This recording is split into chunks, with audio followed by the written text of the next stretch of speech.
Yeah. Oh, there's one. Oh, the marshmallow maker is hiding the marshmallows. So it's the fun game in the dark of where is he gonna drop them. Ah, it's been a day. It's been a day.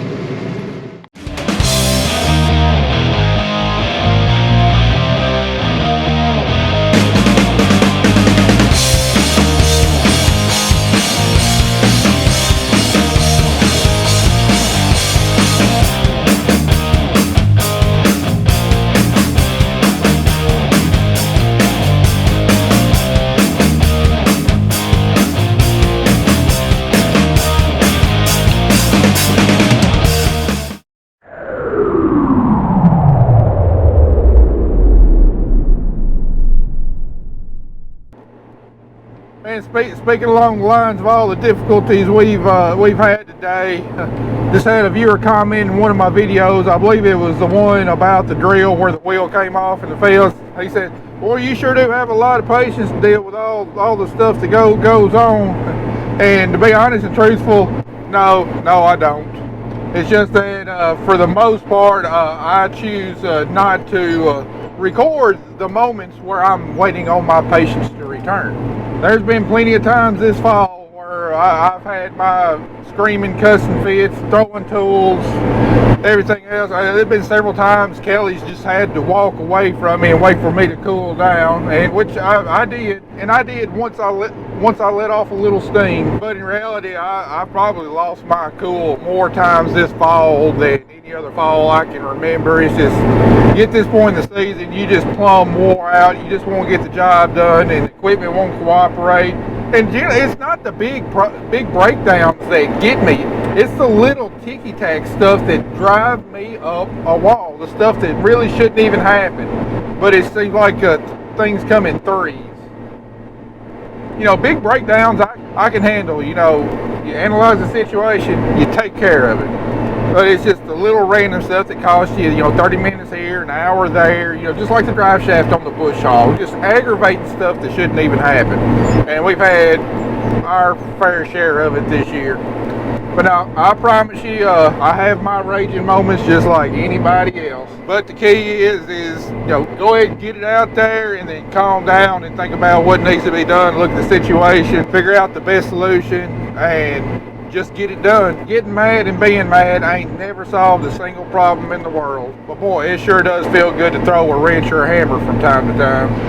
So my plan out of my gorgeous dirty window is to kind of build them up on this ridge right here, because this is such a bottom ground and really the only flat surface I can get for the trucks to get up here and grab them. So I'll kind of do them like, I'm gonna do 4 here and then start over here and do 4 and kind of work my way down this hilltop right here before we head back up top to the back 30. Also, I want to thank Mr. and Mrs. Clements from Nothin, Texas, if I'm saying that correctly. I actually met Miss Clements a long time ago at a cotton women in ag at Cotton Incorporated, and I got a letter in the mail today from them that they watched the YouTube channel and that they had their church praying for me, and I want to say thank you a whole lot, because that really means a lot to me, so I appreciate you. I'm struggling today. I've had to run back to the house twice for medicine. Can't describe, like, every day is a new thing, and every day is a new pain, or every day is a new weird symptom, and it's just frustrating because you're like, I'm doing everything correct. I'm supposed to be eating this diet, or I'm supposed to be doing this, and it just seems like some days are worse than others. So I can tell you stress is not helping, but I'm hoping in the next few weeks when I get these doctor's appointments in that maybe somebody can say, hey, this is what's going on with you, and then get like a plan, because right now I ain't got no plan. My plan is just to survive without crying or going insane and being put in a padded room with a helmet on and a Actually, that actually sounds like a good idea. That might be a vacation. Where is my pink straight jacket? And in all seriousness though, thank you to anyone who has ever prayed for me and my family, because that truly means so much to us. The most powerful thing you can do for someone is to pray for them, even if you don't even know them. We are a very faithful family. I mean, we're sinners and we definitely fall short of the glory of God, but the most powerful thing you can do for someone is pray for them, and you don't even know them. So I greatly appreciate it, and it's made my day a lot better, because today is not a good day for me physically. I'm mentally gone anyways, you guys knew that, so it's just how to approach everything, and I really appreciate it. Meanwhile, the picker has stopped because Mr. Griggs is over here trying to figure out what happened, and my dad's here because the plan is supposed to be that Andy spreads poop while Dad bush hogs, and then Matt and I, being the marshmallow maker and manager, we deal with the cotton. But now he's on the phone and it don't look like it's gonna be a good situation. Like, we can't afford it anymore. I can't afford this. All these breakdowns, like, I know we're not the only ones, so if you feel our pain, let us know. You see that on the ground? That's not good. See that? Yeah. I don't know what happened. Apparently, baler didn't close all the way, so we had to manually eject it, and then it didn't wrap right. So, good times today. It's been fab. That is some steamy chicken litter. Watch this.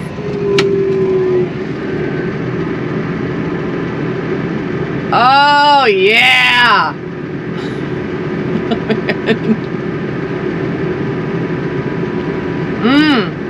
Smell like money, money.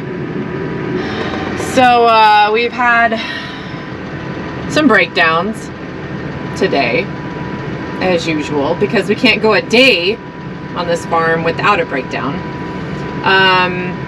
The bush hog keeps breaking. Andy's been fixing it, bless his heart, all afternoon. And then he's been spreading this beautiful chicken litter in between fixing everything. Matt has had some problems, and I've been helping him. So yeah, that's what's going on.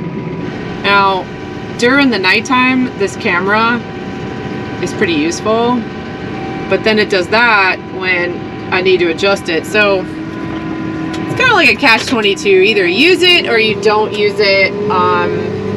Most of the time I have to look because the camera says that is straight, but honestly it's not. I'm trying to pay attention here. So then every time I try to adjust it, it does that. Pick it up, and then that's what we do. I'll show you in a second. Here's the problem. It's supposed to be 100. Right there, it's only at 85. So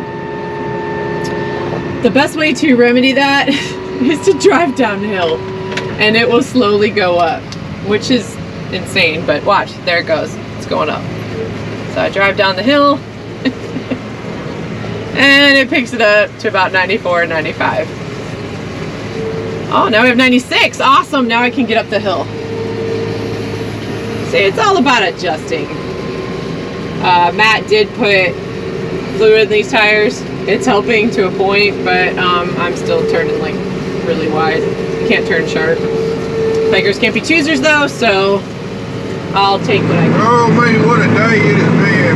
We about had to call it quits. It's done gotten real damp out here. I done pushed it about as far as I'm comfortable with. Last thing I need to do is put a cherry on top of the day by choking the accumulator up back there. So I was wanting to run out the rest of this roll of wrap because practically every roll I have wrapped with this has looked like crap on the edges. I know you can't see it, but for some reason the edges are extremely loose. They're not, you know, like, doesn't look like it's shrink wrapped to the sides. And I've done gotten back there, I've looked at my plastic fingers, I've examined everything, and all the only thing I can figure out is that it's a roll of wrap. That roll of wrap looked pretty screwed up when I put it on. I about had my fill today. Oh, and then the bush hog broke down again. There's another choke up. I'll tell you what, today I done had my limit today. And this farm is just, it's a tough one. It was an old cattle farm. It probably still should be a cattle farm. I mean, although it's making great cotton, it's just rough. We tried our best to smooth it up with a dozer and plowing, and it's just like this. You know, my average speed on this farm is probably about 3.75 miles an hour. We're going to try and get this module and the baler wrapped up and call it a day. We'll bring it back out here in the morning. See, this is what I'm talking about. See, it's supposed to be pulled tight, loose, every one, and then this one, apparently it didn't glue or separate out or something. It tells me I got 3 wraps left on that roll. Well, I tell you what, it's coming off first thing tomorrow morning. I ain't wrapping another bale with that. Of course, we got 1 wrap right here that's ruined, so it'll only be 2 left, $80 worth of wraps. So we're gonna put a new one on first thing in the morning, and hope to goodness it does better. Well, we got a nice and frosty morning this morning. For all you summer lovers and winter haters, I'm loving it. No more bugs, no more sweat. I'd rather work with frozen hands any morning than work drenched in sweat. As you can see, was breakdown number 3 in the last 24 hours. The hydraulic hose, 1 bolt, and then shaft, and then another bolt. So yeah, about 3. 3, 4. I mean, who's keeping track? We gotta have a good day today. We need one in the worst kind of way. Well, we gotta wait for the frost to first melt and then evaporate off, so we probably gonna be a little bit late start today, somewhere between 10 and 11 o'clock, but give us plenty of time to get all these gremlins fixed. Ready to start another day. Oh, we need a good day in the worst kind of way. Well, I took the rest of that roll of wrap off, put a fresh one on there. I sure hope this one does right, because I looked over that baler good. I broke everything down, examined everything, and I can't find anything that would be causing it to miswrap. It's got to be that roll that was on there. Let's keep our fingers crossed. So we're going to get our heads warmed up, get the baler warmed up, and this cotton fluffed out quite a bit yesterday. It's picking significantly cleaner. Man, that's pretty. All right, our problems are still with us, so it's not the roll of wrap. Just called Jordan, and he recommended recalibrating the rock shaft and then probably the RMB motors too. And if you notice, that kind of makes sense, because look there at the bottom, look how much it's squatted. It shouldn't be squatted that much, so I think the rock shaft might not be keeping proper tension on the belts, which might be doing that. So we're going to try that, do another module, see if that fixes it. All right, we got everything recalibrated and picking our next module, just about got it made. Keep our fingers crossed that the rock shaft calibration was a problem. And I don't know, that plastic's not looking tight. I don't think that did it.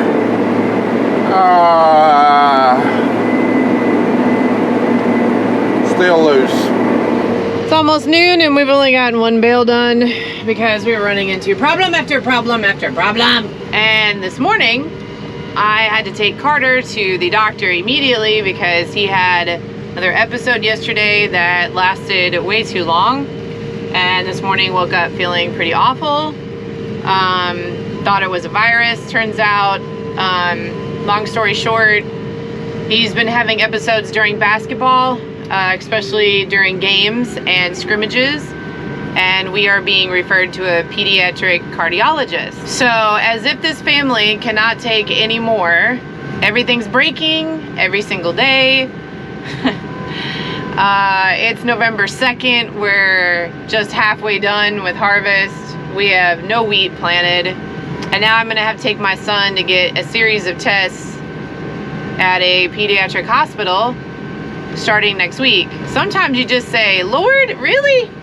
Like, have we had enough? Like, can we catch a small break? Just a little bit?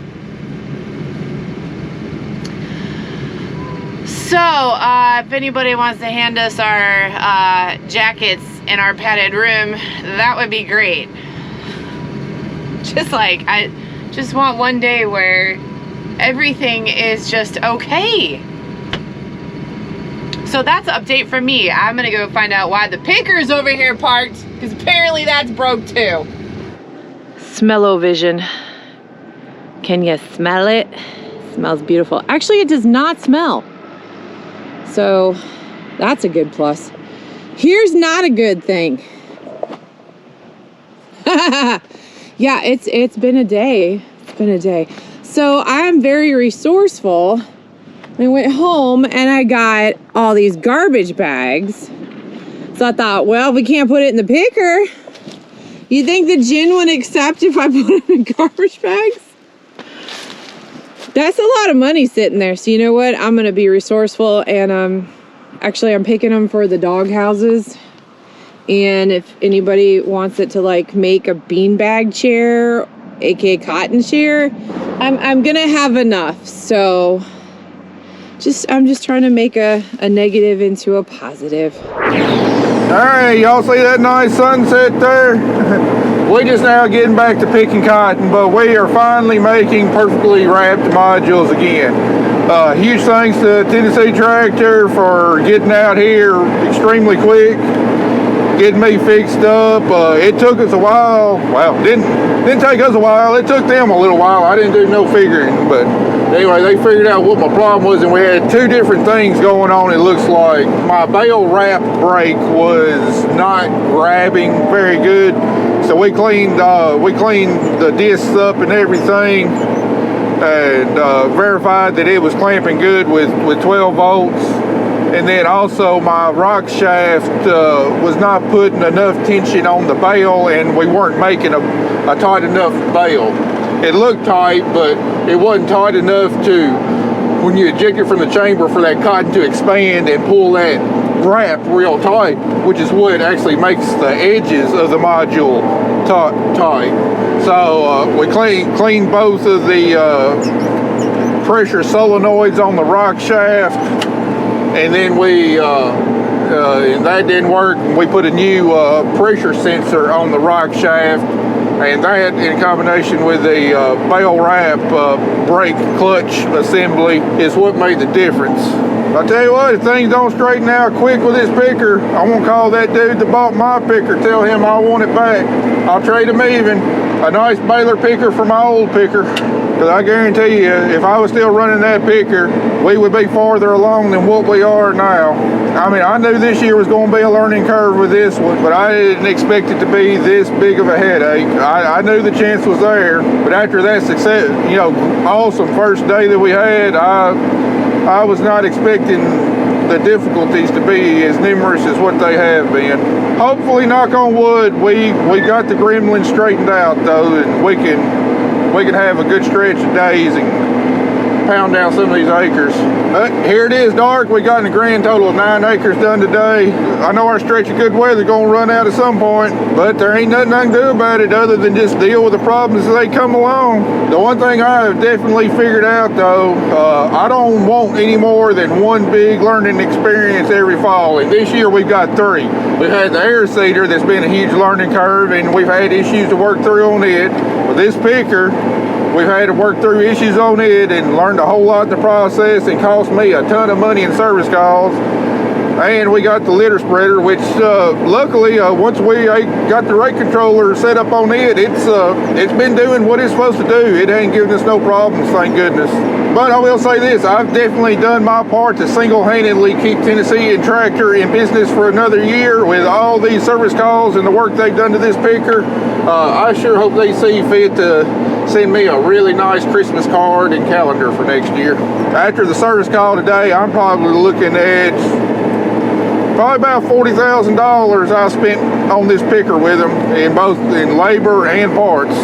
But kind of the way I look at it is, you know, not only have I paid a lot of money for service and parts, but I paid a lot of money for an education that I knew I was going to get this year on.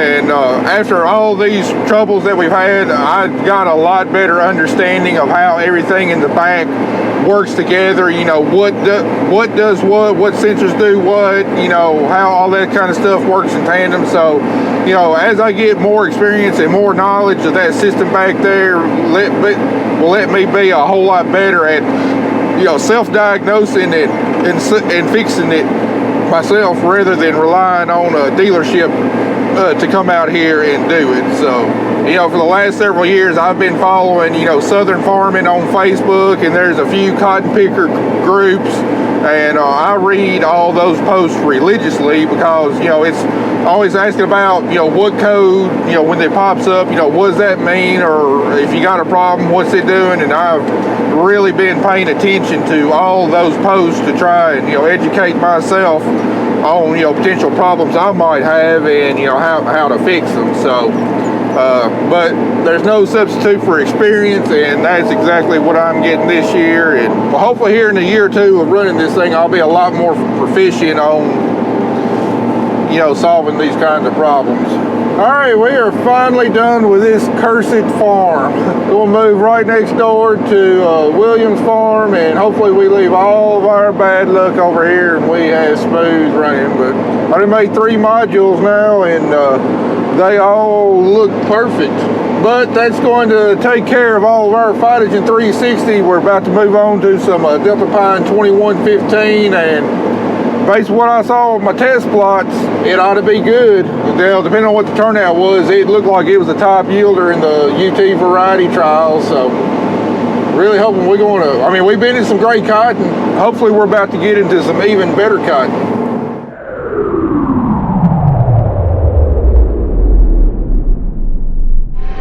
So now we have moved over, finally, after 4 hours of breaking down yet again, and Matt Griggs has decided that he wants to play come find the cotton pick and rolls. So he just goes down this middle field right here like, hello. Yeah. Oh, there's one. Ooh, the marshmallow maker is hiding the marshmallows. So it's the fun game in the dark of where is he gonna drop them. Ah, it's been a day. It's been a day. I don't know how great this is gonna come up, but this was the sunset today. Look how amazing that was. Absolutely gorgeous. And I didn't have my GoPro in the tractor at that point, so I had to use my phone, but absolutely stunning today. It made the day that we had worth it. So here we are on the hunt for the marshmallows. And he put it on the other farm. Well, at least it wasn't in the corner. We'll go get the marshmallow. Like legit, I have no idea where it went. Let's play Where Are the Marshmallows at 7:45 at night. When I have had 0 sleep. It's a fun game, it really is. Alright guys, it's about 9 o'clock, and I tell you what, ever since we got this picker fixed, we've been rolling. We got 11 acres done on this farm. For the 16 we did on the other farm, we've done about 27 acres today, but around 20 acres of that come after dark. No codes, everything looks good. Ain't no reason for it not to start up and run all day tomorrow. But I'd love to keep rolling on, but it's gotten a little damp. We need to shut down. Man, I'm so glad to get off that rough old farm. Now this farm, it's a pretty rough farm too, but it ain't nowhere near as bad as that other one, and we're able to get our speed on up there, running about between 4.5. So this is the last rough farm we got, and we get done with it. I'll be able to put this thing in second gear and roll on about 5 miles an hour. But so far as Delta Pine 2115, it is showing out. It is showing out. Really pleased with it. Well over 1,000 pounds, and I believe it's just going to go up from here.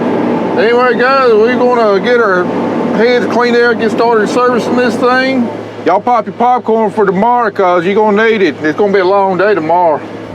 Well, something that should save some time tonight is I don't think we got to winterize this thing tonight. I believe it's supposed to warm back up and stay above freezing tonight, so we don't have to blow all the water lines out and everything like we did last night. So that's good, cause my belly's starting to rumble. I done got hungry, and I got some leftover chili, some hot dogs to eat when I get home tonight.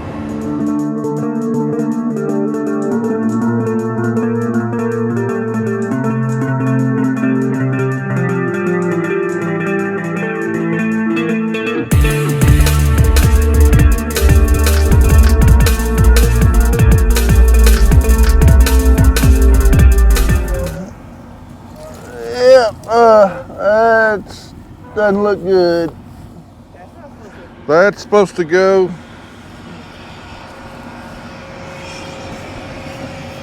right there. The whole center hub broke out.